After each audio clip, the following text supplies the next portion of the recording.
Hello and welcome back to another quick World of Warcraft lore video. Today we are going to be covering Oshu'Gun. And really, Oshu'Gun is just a hell of a landmark. Though there is a lot more than meets the eye, it's got very interesting lore, and honestly, it's just a damn interesting place when you get right down to it. So first of all, it's actually not a rock, and it's not a mountain. It's really a spaceship. Around 25,000 years ago, two of the Eridar leaders made a bargain with Sagaris and the Burning Legion. The third leader of the Eridar, who was Velen, who we know today, saw visions of the future, and through a Naru called Kuur, he was able to basically find out what sort of terrible things would befall the Eridar. He didn't want this to happen to him and his followers, so Kuur told him to bring an ancient Eridar artifact called the Atamal Crystal to the tallest mountain on the planet, alongside as many people as he could find. Velen went there, he raised the crystal up in the air, and then a massive beam of light struck it, creating a barrier that basically gave them enough time to escape the planet and board Oshu'Gun. Now, at this point, they renamed themselves as the Draenei, which means Exiled Ones in their native language. Now, we currently do call the ship Oshu'Gun, but a Blizzard employee recently said over Twitter that Chris Metzen's preferred Naru name for the ship was the Genisar.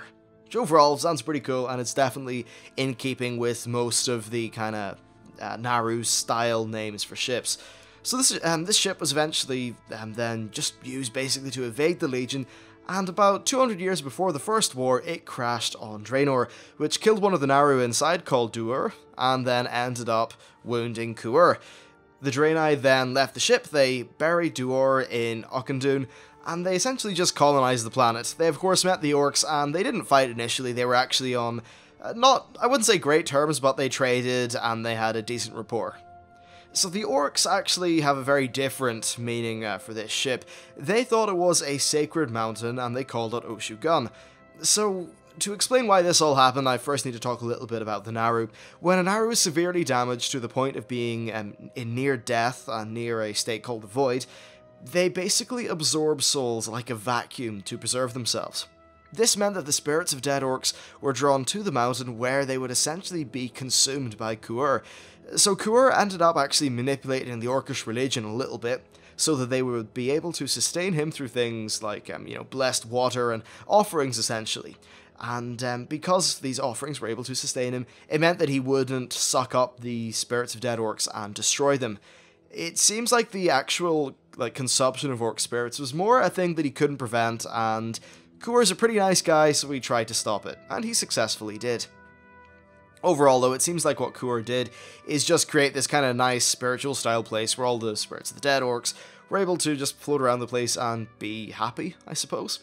Anyway, so through all this, Orcan shamanism basically just started placing a lot of emphasis on the mountain, and regular festivals like the Kosh'Arg Festival were held at its base.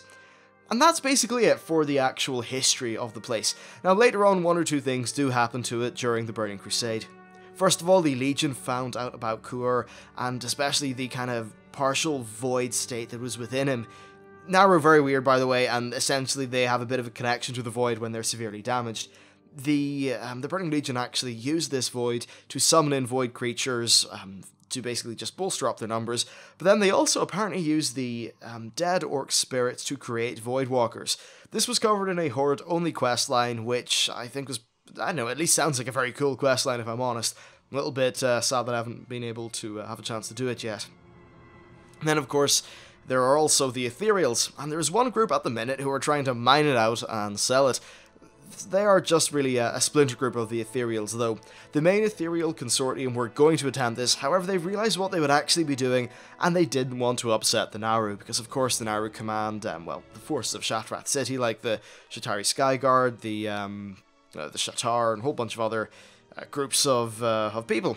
Anyway, so that's essentially the lore of Oshu'Gun. Not a great deal else happened. There was only really those two events during the Burning Crusade and the Nagrand questing experience.